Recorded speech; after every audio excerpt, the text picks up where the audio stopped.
A quick offering. We got some water in the back if somebody want to get baptized. Okay. But that was Jeremy Cornelius, you guys. That was awesome. And like he said, I could attest to that.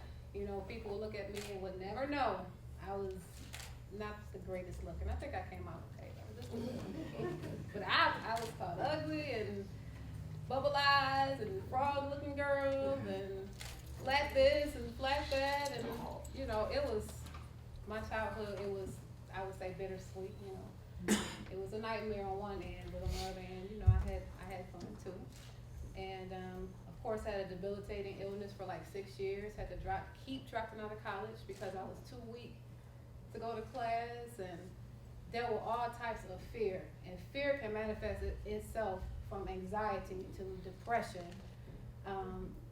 even, it becomes spiritual, and you're wondering, oh God, do I have a demon in me, or, but it's just something that we can't see, that we're confronted with, and we can't help what we were put here. And I learned that from my sister. She said, we're put here on this earth and we're thrown in the middle of a battle. And if you're not necessarily in the church, nobody, wants to infringe religion, but most of it it's a battle. You have to get through those battles, your own mental battle, your own spiritual battle, the battle of people around you, the adversity that comes with, what people say about you and putting labels on you. And I almost became what happened to me, which is a scary thing. What happened to me was, adversity and rejection as a child, and going through those things. You never forget movies that you've seen and kids that bullied you. I was bullied in elementary, middle, and high school, and I know all of their names.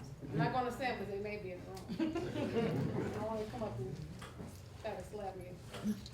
It's really a difficult thing, but God allowed all of those things to make all of us stronger. And none of what we went through is going to go to waste. He's going to take every tear and put it in a bottle, and he's going to allow all of your tests to become a testimony. So we just want to share that with you today. And again, thank you, Jeremy Cornelius. My next speaker, my cheat sheet. Who was my next speaker? I believe it was Angela. Angela, stand up for me. I don't know if you're Angela. I'll let Angela tell you a little bit more about herself. I just met Angela today, but I do know she is our media sponsor. She's a businesswoman. Is that Superwoman Productions? Okay. So I just learned that about Angela. I'll let you tell a little bit more about yourself because I don't know who put my cheat sheet. But you can go ahead and speak. And Angela, everybody. Thank you. You are welcome. Hello, everyone. My name is Angela T. Jones, and I am Superwoman. Now, the story of how I became Superwoman is very long, but I will give you the abridged version for the purpose of time. I'm not a model. It's always an assumption, oh, she's tall, so she's a model, or she played ball. No. I was a cheerleader, and I was a dancer. And I always defied stereotypes growing up. For me, it was almost intentional to do so. Anything somebody thought I was, I always worked really hard to prove the actual opposite and blow them away. From the time that I was young, I had always been creative. I was a child prodigy in music.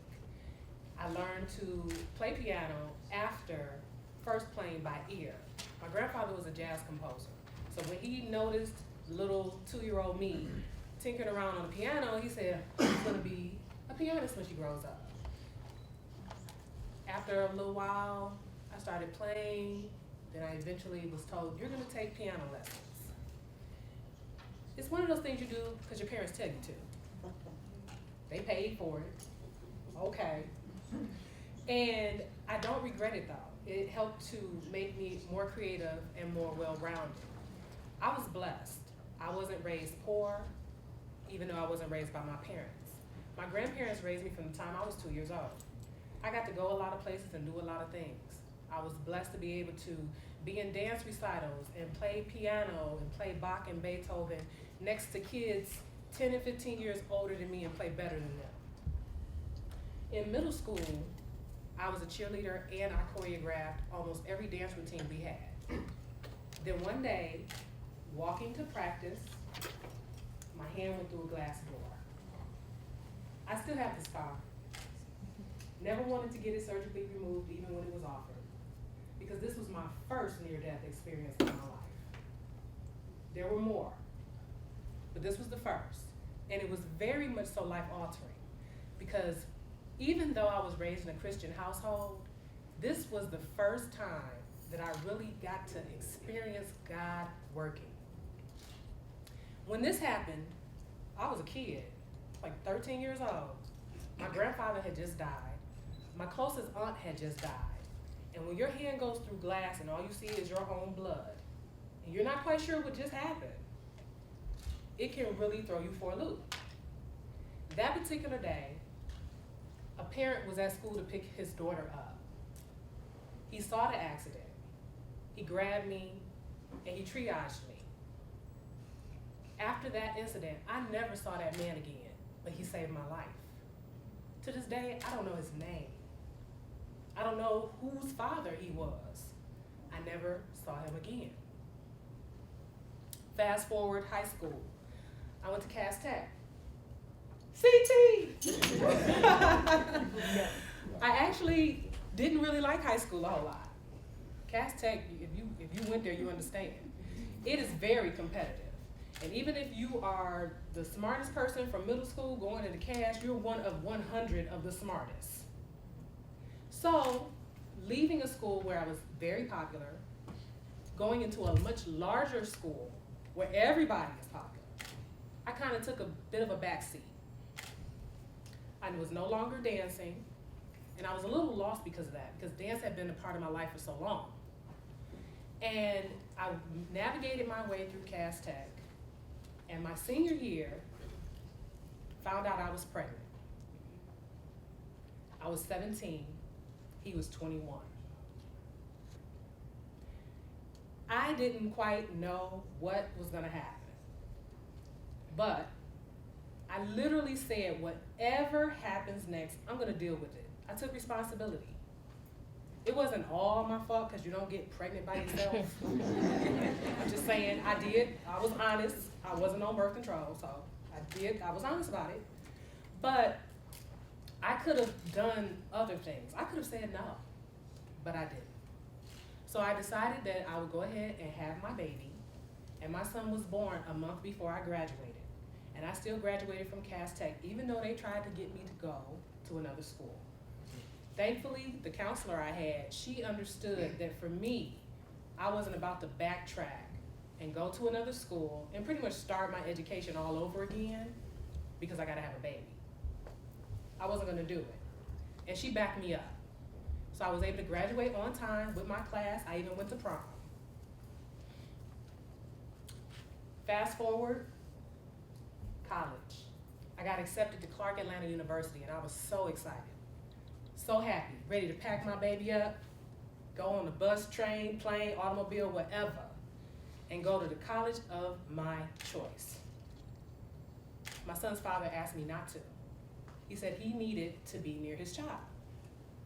So I got accepted to Lawrence Tech as well, so I said, okay, I'll do what's right for my child, and I'll stay and I'll go to Lawrence Tech.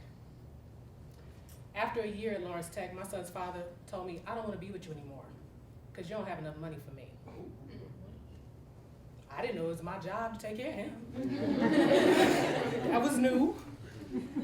I said, okay, that's fine. I'm a full-time college student. I did have money in my bank account because I had been blessed enough by my grandfather that prior to him dying, him and my grandmother had started adoption papers for me. When my grandfather passed away, as a result, I was now his daughter. So all of his benefits from his death went to me. That's what I used to help pay for college. My son's father, fine, you go your way. At 19 years old, I left Lawrence Tech and started working full time. At 19 years old, I bought my first house. My son's father didn't expect that. Of course, it's like, oh, her life is gonna fall apart, she's gonna be a hot mess without me. No. Now, my son is 21 years old at Clark Atlanta University. And I have raised him primarily by myself for 21 years with the assistance of a few family members, like my grandmother who's still living and is 85 years old now. Had it not been for them though, I don't know what would have happened. But I took being a parent very seriously. Not too many people would say, I'm gonna drop out of college, raise this baby. But I did. It was my responsibility. And I took it very seriously because he was a young black man. And I didn't want him to miss out on any opportunity if I could avoid it. The one thing about that experience, it gave me a level of strength and confidence. But people make mistakes. I got a little older and I started to feel bad because my son didn't really have his dad around. And I thought it was my responsibility to fill that gap. So let's get married. Let's find a man, get married. Ooh, that was a bad decision. At 23, I got married, spent 3 years in a violent relationship. Talk about fighting for your life. That's my second near-death experience. He almost killed me in my own home. At 26, I divorced him. Those 3 years in between were literally the worst years of my entire life. Not only was he abusive, he had a gambling problem. Not only did he have a gambling problem, he had a drinking problem. Not only did he have a drinking problem, he cheated on me. Not only did he cheat on me, he did it while I was pregnant with twins and they died. I said, I won't do that again. The divorce came about on September 11, 2001. Everybody remembers that day. I was at work. We were separated. I was at work. And I was literally watching the towers burn on TV. Something in me said, if we go to war, I'm not going to war married to him. If we die today, I'm not dying married to him. 2 days later, I went and filed a divorce. On December 13, 2011, I was single again and took back my maiden name. I haven't changed it since, and I never will again. Not because I don't want to get married again, but because now I am really the only Jones left in my family. I'm the last one, so I'll keep the name until I die. At 27, I thought everything was great. I lost 250 pounds. That was my ex-husband, y'all. I was happy, I was working, things were good. I had met somebody else, and he was a gentleman, he was kind, he was loving, he was affectionate, he was strong. Paid bills. Fixing the car, cut the grass. Here, baby, I'm fixing your lunch for you. Oh, okay. She can get used to that. Okay. And then I started feeling sick, and I wasn't quite sure what was going on with me. I wasn't aware of any issues, but I was in a lot of pain. I went to the doctor, and another doctor, and another doctor, and they all said it's stress, it's an ulcer, you just need to relax, you need to take a vacation, you're going through too much, you've been through too much. Here, take this pill, take that pill, take this pill, take that pill. And I'm stupid enough to do it, because they're doctors, right? They're supposed to know what they're talking about. Come to find out, I had something called pancreatitis. And pancreatitis was made worse by all the pills I was given. Every last one of them just made it even worse. Because the issue didn't start from a pill. The issue was a part of my body no longer working the way that it should. And because it wasn't working the way that it should, it was making me feel bad. Every day. All day. All the time. I was getting up to go to work at 5 o'clock in the morning, driving out to Warren to get to work on time, get to work and feel miserable, and nearly have to sit at my desk and clutch my stomach. I couldn't eat anything, I couldn't drink anything, not even water. It was the worst feeling in the world, and I love to eat, and I can't eat. Are you serious right now? Nothing wanted to stay in. horrible feeling. I managed to call a doctor's office one day, and I said, I really need to speak to a nurse. I need to speak to somebody because something is wrong and I don't know what it is with me. They said, we're gonna make you an appointment and get you in. I was properly diagnosed, but the issue with that diagnosis is that I was told I could die by the time I was 30. That's a wake-up call, okay? And if you don't believe that God works, I'll be 40 this year.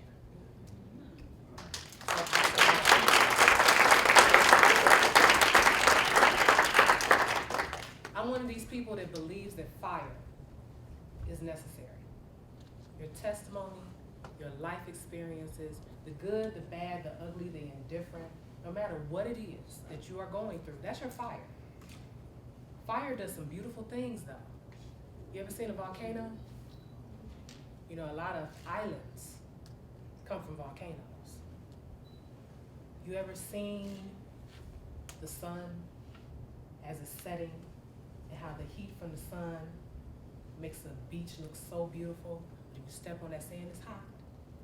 That beach is beautiful. If you burn a candle, it'll give off a beautiful scent. If you apply heat to a piece of coal, eventually it becomes a diamond. I look at myself as a diamond because I've been through fire and I've come out on top almost each and every time. Everything I've been through has shaped me, my character, my integrity, the person that I am, the mother that I am, the woman that I am, the friend that I am, the sister and the daughter that I am. I wouldn't trade any of my experiences for anybody else's life. I never would. I never asked for it. Not once did I ask God, why me? I knew after this happened and I lived through this, it wasn't about why me, it was why not me? I have a purpose in this world and I'm here for a reason. Or this would have taken me out, my ex-husband would have taken me out, the 2 car accidents that nobody understands how I walked away from would have taken me out, the pancreatitis would have taken me out. I'm still here. There's a reason. So every day, I get up with purpose. Everything I do is with purpose. Every person that I meet and encounter is with purpose. I don't look at my life as just belonging to me. I want to be impactful on other people's lives as well. But it has to be on purpose. Every day that you get up, do it with purpose. Some days, I don't feel my best. Nobody has perfect days all the time. I still have to get a test every now and again to see if the pancreatitis is in check. I can't eat chocolate cake like I really want to. Valentine's Day was hard, y'all. I wanted some chocolate, and I had to have some self-control, minimize it. But it made me who I am. I didn't become Superwoman because I wanted to. Part of the reason I got the name is because everything I went through. And I'm glad for it. I'm happy for it. I wouldn't change it for anything in the world. Do I wish I had been able to have children? Yes. Do I wish I had stayed married or married someone else that was better? Yes.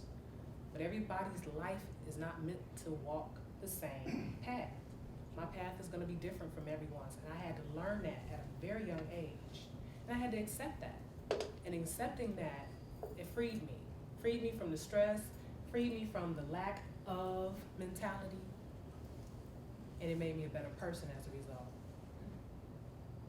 If you don't learn anything from today other than this, remember that whatever your journey is, it's a beautiful one. A lot of it has to do with your perspective. You don't have to allow yourself to be negative in a negative situation, because you can come out a diamond. Thank you.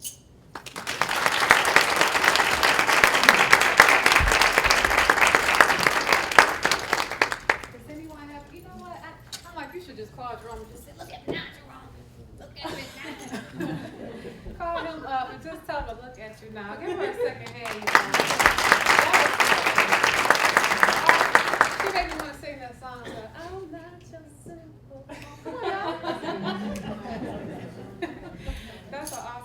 testimony, but, does anybody have any questions for Angela? Any questions? Anybody? I know how it is to go through what you went through, because I've been through a lot of problems myself, so I understand what you're going. Thank Can you stand up, sir, so everyone can hear you? How you doing? My name is John. John Schubert, my son. So I've been through a lot of problems. You know, I've been shot in the face. I pulled through the grace of God. Exactly. And I had an aneurysm surgery. I got a plate in my head right now, and I pulled through that. So I understand.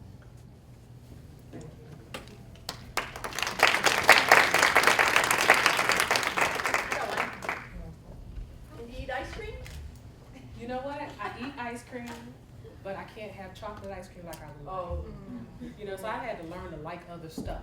Right. You know, because there's some stuff you know, yeah. I can't give up everything. You know. What made you come up with the name Superwoman? Actually, it was given to me. Okay. It was by my friends and people that I worked with, because I was someone that they could always rely on. You know, and it got to the point where at work, I was called super secretary. I was an administrative assistant. And anytime someone had a question, if they asked me, I either had to answer or knew who did or could figure it out. So over time, literally people started calling me super secretary at work. Then one day someone called me up from another department. They said, do you mind that? Because I think it would probably be better if it was Superwoman. I was like, that's kind of dope, okay? And it just so happens that growing up, I was into comic books. Superman was my favorite hero. And so when I started my business and I decided to come up with a name, after some research, nobody had Superwoman Productions and Publishing, and I selected that. And people actually call me Superwoman, and it's tattooed on me. So yeah, I take it real serious. Can you give a little synopsis for the audience of what the Superwoman brand entails? That was exactly what I was about to say. Thinking alike. That's what I want. Okay, Superwoman Productions and Publishing is a company that I started in 2008. First, I started the company because I wanted to write a book, and I didn't want to have anyone else tell me what to write about. It was a creative control thing because I have type A personality, and after you've been through a domestic violence relationship, you don't let people control you. So I wanted to do it myself, and I wanted to have something that I could be proud of. And when I first wrote my articles of organization, which sometimes I pull out and just look at as a reminder, I said that I'm going to be a book publisher, a motivational speaker, I'm going to be a movie producer, and an event planner. And in 2008, I wasn't doing none of that. But by 2010, I was. I was doing all of that. 2011, it got bigger. 2012, it got bigger. It's 2014 now. And I've gotten bigger. I've been blessed. I've hooked up with 6 brown chicks. I'll be auditioning for an event that they're having here in Metro Detroit. I've been doing events that are rather exclusive and unheard of and new, and I've been collaborating with different people like Jaiden on this and Lucretia on her events, and I've been really blessed. I've been in Rolling Out magazine a couple of times, the Detroit front page. I've been recognized in Who's Who in Black Detroit a couple of times. I've been in a magazine in LA. So it's been cool. I got my own radio show, which is in syndication now. Yay. We just started a second broadcast with a Clear Channel backed affiliate internet radio show. So it's growing, it's getting bigger. I love what I do. I have a passion for what I do. At the root of it, I'm a writer. Would you believe it? All that from writing some stuff down, putting it in a book, putting a cover on it, you know. Any more questions? Thank you.